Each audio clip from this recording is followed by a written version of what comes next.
I never thought I'd be the kind of mother who'd be unwelcome in her own family home. Living alone in the house my husband and I built together more than 4 decades ago. It was small, creaky, and full of memories, his laughter echoing in the kitchen, the dent in the banister where he'd tripped while carrying our son Ethan up the stairs when he was a baby. The house was my refuge, but it was also unbearably quiet. The call that changed everything. "You come stay with us where then?" A phone call changed everything. "Mom," Ethan said, "why don't you come stay with us for a while? Rachel and I thought it would be nice. The kids miss you." "You shouldn't be alone." I paused. "Rachel." Invited Rachel, my daughter. Law was always polite. Cold, but polite. We didn't really connect, but I suppose it was the different generations. She came from a wealthy family, and I came from a strong family. Still, I wanted to believe that maybe time had softened her heart. "Come live with us," Ethan repeated. "We have plenty of space, and it'll be great to be with your family again." God help me. I wanted to believe that. I wanted to be useful, loved, needed, so I sold a plot of land I'd been saving for emergencies, packed what was left of my life into a few cardboard boxes, and moved into their guest house. Rachel greeted me at the door with a hug and a glass of wine. "It'll be fun," she smiled tightly. "Like one big happy family." I should have known that word when someone uses the word fun like that. It usually doesn't mean anything. Asterisk at first. It was ... fine. Or at least I convinced myself it was. Rachel was cool but civil. Ethan was busy but sweet. And the kids Ellie and Max were a handful, but they lit up when I walked into the room. I told myself this was how family was supposed to feel, chaotic but full. I started helping around the house naturally. It began with small things, folding laundry while Rachel was on Zoom calls prepping dinner when Ethan worked late. No one asked me to, but no one stopped me either. And when Rachel would walk in, glance at the spotless counters and the chicken roasting in the oven, she'd give me a clipped, "Oh, you didn't have to." Like she was trying to decide whether to thank me or be annoyed. Then came the comments. "I don't know how you managed to find time," Rachel said one afternoon, watching me mop the hardwood floors. "I mean, I work full-time, but I guess when you're retired." She trailed off with a little laugh, sipping her turmeric latte. That sting stayed with me. But I bit my tongue again, because biting it felt safer than using it. The bills came. Next. One night, Ethan brought up how tight things had gotten. "Just for a few months," he said. "Until Rachel's studio gets off the ground." Studio, I hadn't realized she was funneling money into a wellness brand. Oils, crystals, incensed, looked like an Etsy shop exploded in their garage. Ethan avoided my eyes. "Would you mind covering part of the grocery bill? Maybe utilities too." My jaw tightened, but I nodded. "Of course, sweetheart. What was I going to do? Say no to my only son?" Before I knew it, I was paying the gas, electric, half the internet, and almost all the groceries. Still, I told myself it was worth it. Worth it to hear Ellie call me Nana, or for Max to run into my arms after school. Worth it to be close. To family, I told myself that as I scrubbed bathrooms they no longer cleaned. As I made lunches, Rachel forgot to pack. As I watched Rachel scroll Instagram while I swept Cheerios off the floor, but things shifted with Emily, my granddaughter, who once braided flowers into my hair. Suddenly, she stopped sitting next to me at dinner. She barely looked up from her phone. One day, I overheard her muttering, "She's just old. She doesn't get it." After I offered to help with her science project, it wasn't her words that cut MIT, was the way she looked at me. Like I was a burden. Something expired. I started staying in the guest house more, keeping quiet. Watching the family, I thought I was part of operate around me. I felt invisible. Worse than invisible, I felt tolerated. Like an unpaid, uninvited nanny who didn't know when to leave. Rachel's smiles became tighter. Her thanks disappeared altogether. The last straw was the chore chart. Yes, a literal laminated chart stuck to the fridge. Rachel had made one for household harmony. Ellie took out the trash. Max watered the plants. And me. I was listed under kitchen cleanup and weekly floors. I stared at it for a long time, then I laughed. Not because it was funny, but because it was finally clear. I wasn't family. I was staff, and I hadn't even realized when the shift happened, but I felt it now. Heavy, cold, real. I wasn't living with them, I was living beneath them. It all came crashing down on a Wednesday. Midweek mundane. Which somehow made it worse because I didn't expect my heart to snap in half while unloading a dishwasher. I had just finished drying the last plate and was walking back to the guest house to rest when I heard laughter from the main house. It wasn't the kind that makes you smile instinctively. No, this was sharp, condescending, and low. I don't eavesdrop. I wasn't trying to, but the patio door was open, and their voices, Rachel's and Ethan's, carried out like wind. On glass, she's been here way too long, Rachel scoffed. I thought this was temporary. My stomach dropped. I froze, Ethan replied, quieter, but I still caught every word. It's not like she has anywhere else to go. She does, Rachel snapped. She has that old condo sitting empty. She just likes feeling needed. Like she's important. I'm sorry, but I'm tired of tiptoeing around her. She pays half the bills, Ethan mumbled. More than half, some months. Rachel didn't miss a beat, which is great, but that doesn't make her a part of our family. Our family. Like, I wasn't even blood. I backed away slowly, the plate in my hand suddenly feeling like it weighed 50 pounds. That night, I didn't sleep. My body lay in bed, but my mind was elsewhere, replaying every moment I had mistaken for kindness, love, connection. The hand Rachel put on my back when I first moved in, a performance, the invitations to dinner, obligation, all of it, a careful facade, until I became inconvenient. The next morning, I went to pour myself some coffee and found my favorite mug, that one Ellie painted for me in second grade, shoved behind mismatched Tupperware, chipped. I turned it in my hand and realized someone had tried to hide it. The message was clear. I was being phased out, but nothing cut deeper than what I found later that week. I had gone into the garage to find some old craft supplies when I saw the papers, a manila folder poking out from a box labeled Studio Inventory. I shouldn't have looked, I know, but curiosity, like pain, has sharp claws. Inside were receipts, dozens of them, and not just business expenses, no, they were charges billed under my name, utility bills, supply runs, even Rachel's design software, all under my name, linked to my bank account, and tucked between them, a transfer confirmation. $12,000 withdrawn from my account. I blinked, then blinked again. It was my savings. I confronted Ethan first. He panicked, blamed it on account confusion, told me Rachel handled the money now, that it must have been a mix-up that somehow resulted in my retirement fund becoming their startup loan. I didn't even get to Rachel. She came at me first. You really think we'd steal from you? She snapped, arms crossed, face flushed, not with shame but indignation. You've been living here rent-free. You owe us. Oh, like I was a debt, a liability. I walked out without saying a word, and for the first time in months, I wasn't crying. I was burning. It wasn't heartbreak anymore. It was anger, the cold, quiet kind, the kind that settles in your bones and stays that night. I sat on the edge of the guest house bed and looked around at the room I had called home. I saw the photos I had hung, the blanket I had knit, the mug I had repaired, a life I had tried to build, a place I had mistaken for safe.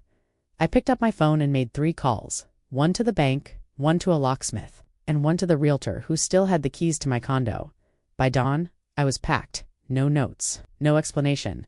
I left quietly without a sound, because when someone sees you as disposable, you don't owe them a goodbye. You owe yourself a beginning. The moment the door to my old condo clicked shut behind me, I stood still, silent. The kind of silence that doesn't ask for attention, but fills the whole room like a heavy fog. Everything was exactly how I left it, dusty, a little worn, but mine. The curtains still smelled faintly of lavender. The couch had that same stubborn sag from when Walter, my late husband, used to fall asleep during Jeopardy, and yet it all felt like someone else's life. I didn't unpack that first night. I just sat in the kitchen with a glass of water, staring at the faded tile. My hands shook a little, not from fear, but from adrenaline, from all the months of shrinking myself into something convenient. I had finally walked away. I didn't even slam the door. The next morning, I pulled out every box of forgotten memories from the storage closet. Photos, letters, old holiday cards with my name still written in calligraphy. My name, Claire Mitchell. Not her, not your mom, not the lady in the guest house, just me. I sifted through every piece like an archaeologist rediscovering a woman buried under other people's needs, and I cried. Not because I was sad, but because I remembered who I used to be. Independent, capable, generous, yes but never stupid. On day 3, I got to work. I scrubbed every inch of that condo until my knuckles ached. I painted the walls a soft green, something alive, something that made the light bounce. I bought myself a new coffee maker and made pancakes just for the hell of it. It wasn't grand, it wasn't glamorous, but it was sacred. I started walking again. Every morning at 7:30, before the sun turned to harsh, I'd tie my sneakers and head to the waterfront trail near the park. At first it was just about motion, about proving I could still move through the world without shrinking. But soon, I started noticing things. The woman who sat on the same bench, feeding pigeons, the young man jogging with his toddler strapped to his chest, the couple who danced badly but beautifully to music from a phone speaker, Life was happening right in front of me. Not in a house full of tension and whispered judgment, but out here unfiltered. I didn't plan to start selling anything. But one afternoon, I decided to post a photo of an old quilt I'd made. Just a casual post in a local Facebook group. I didn't expect the comments. Do you make custom ones? Can I buy this? My grandma used to sew like this. Bye. The end of the week. I had 3 orders and a message from a woman named Linda asking if I'd consider selling at the local artisan market, so I did. I packed up 3 quilts, a few hand-stitched bags, and some vintage doilies and set up under a borrowed tent. I didn't sell much that first day, but I talked to more kind, interested people than I had in the past year. I told stories. I laughed. I felt seen, and somewhere in the middle of that market, as the sun dipped low and the sky turned sherbet orange, a woman approached me with tearful eyes. You remind me of my mother, she said. She passed last year, but she used to make things like this. Thank you for keeping it alive. It wasn't just stitching. It wasn't just survival. It was rebirth. By week 4, I had a small following, a name in the market. I even joined a book club. The woman who used to organize birthday parties no one remembered to thank her for. I started saying no without apologizing. I started laughing at my own jokes again, and for the first time in years I wasn't afraid of being alone, because I wasn't alone. I was surrounded by people who chose to show up. Not out of guilt, not out of convenience, but out of respect. The funny thing is, I never once got a call from Ethan. Not a text. Not even a passive-aggressive email from Rachel. I guess when your ATM walks away, the silence is louder than a slammed door. But I wasn't waiting for it. I didn't need closure from them anymore. I was too busy building something better with my own 2 hands. It was a Sunday morning when I got the first email. The subject line read, "Just wanted to check in." I almost deleted it, thinking it was spam or another auto-generated message from some mailing list I forgot to unsubscribe from, but then I saw the sender. Rachel Whitmore. It took me a second to remember that Whitmore was her maiden name. Apparently, she wasn't using Ethan's last name anymore. My fingers hovered over the keyboard. I didn't open it right away. I stared at the screen like it might explode. I made myself a cup of tea before clicking on it, something warm to hold. Something to remind me I was grounded. The message was short, stiff, like a formal memo you'd send a coworker you never liked. Hi Claire. I know things didn't end well and I don't want to dredge up the past, but I wanted you to know that Ethan's business took a major hit after the last quarter. He's been under a lot of stress and we've had to make some difficult choices.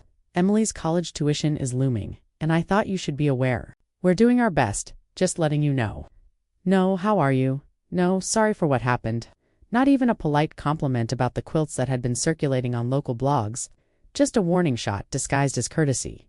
I didn't reply. The next message came 3 days later from Ethan, this time, "Hey mom, things are kind of rough right now. Emily really wants to go to that design school in Portland, and we're trying, but it's been hard. I know you've been doing your crafts and stuff, looks like you've got something really special going. Just wondering if you could help us out with a bit of support like you used to. Nothing big. Just for Emily's sake."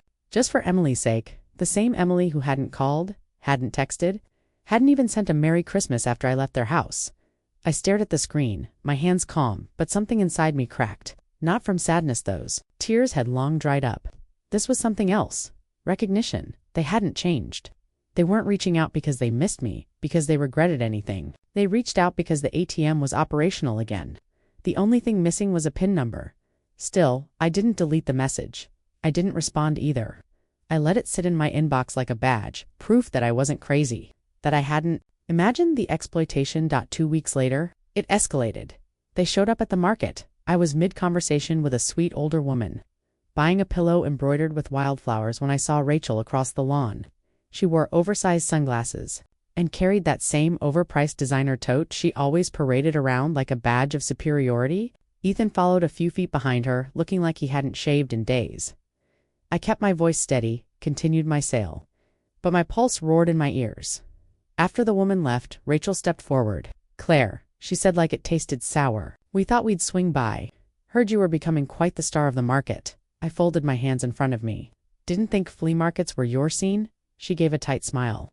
"Well, times change." Ethan stepped in. "Mom, can we talk?" I gestured to my booth. "I'm a bit busy. We can wait," he said, trying to smile. We really need your help." I looked at them both. Rachel couldn't meet my eyes. Ethan tried to play the concerned son, but I'd seen that act before. I saw the strain in their faces, the desperation hiding behind forced calm. I took a breath. I'm sorry you're going through something, but I'm not your safety net anymore. Rachel's face hardened instantly. So that's it? After everything we shared? What we shared? I almost laughed. You mean the free babysitting? The cleaning? The groceries I paid for? The mortgage help you never acknowledged? Ethan's voice wavered. Mom, please don't make this ugly. I looked him dead in the eyes. Ugly, Ethan. It already was ugly. I just stopped pretending. It wasn't.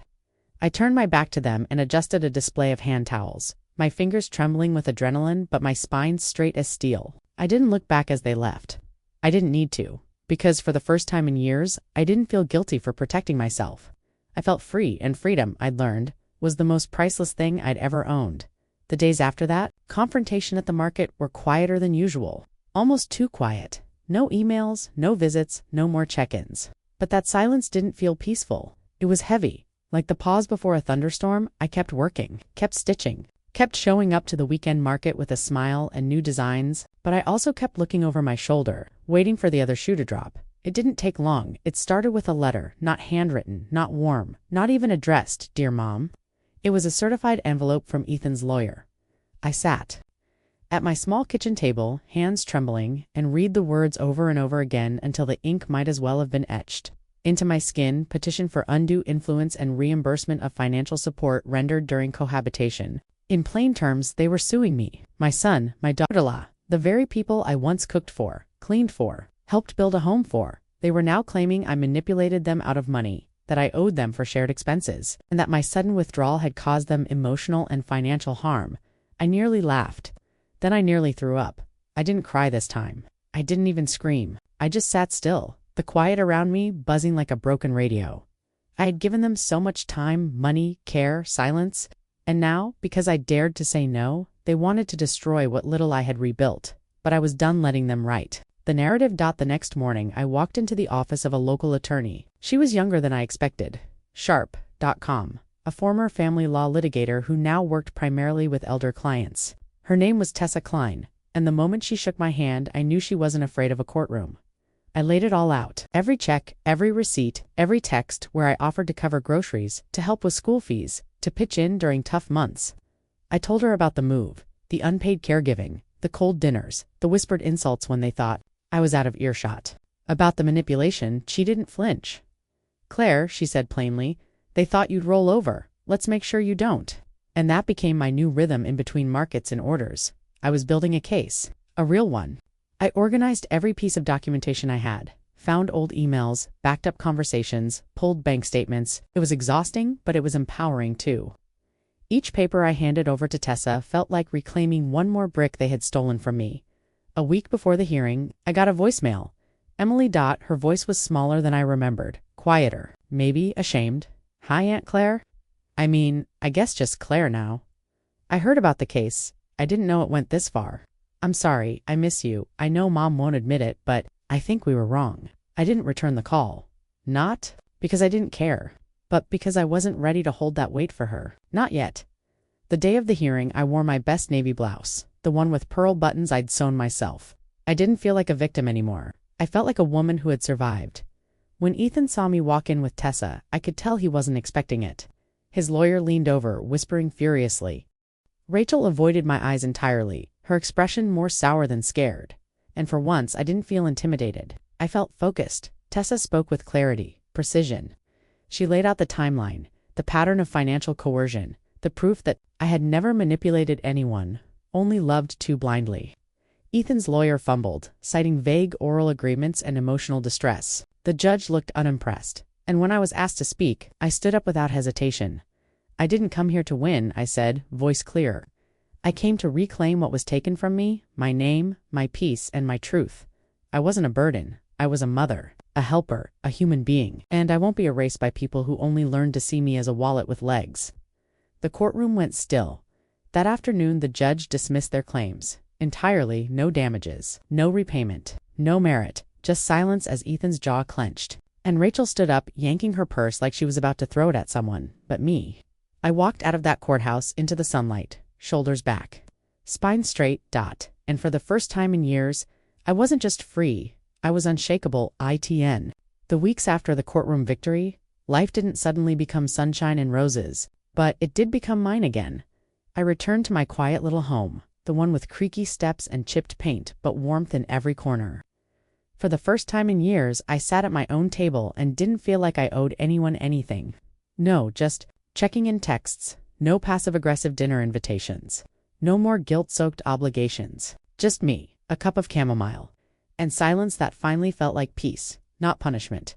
The headlines from that courtroom, at least in my small town, traveled faster than I expected. A few old neighbors reached out. A couple local shopkeepers even asked to carry my handmade goods in their storefronts. People weren't whispering about the crazy woman who sued her son. They were quietly applauding the woman who finally stood up for herself. And then one morning, there it was. A letter in my mailbox, handwritten, tucked in the corner like it didn't want to be seen. The handwriting, Emily's inside, was a simple note. I understand why you didn't call back. I just want you to know. You were the only person who ever made me feel safe. I didn't see it then. I do now. I sat on my porch steps holding that letter, letting the words hit me like waves. Not guilt, not obligation, just something real, something that didn't ask for anything in return. I didn't write back. Not yet. But I folded it carefully and placed it in my recipe box right behind the ginger snap card Emily had once scribbled on when she was 8. Because that's where the real keepsakes go, not the ones made of gold or property, but of truth. And as I stood in the golden light of a quiet Saturday, a breeze running through my wind chimes, I realized something. This wasn't revenge. It wasn't even justice. It was restoration of my boundaries, of my voice, of me, and that was the real win all along.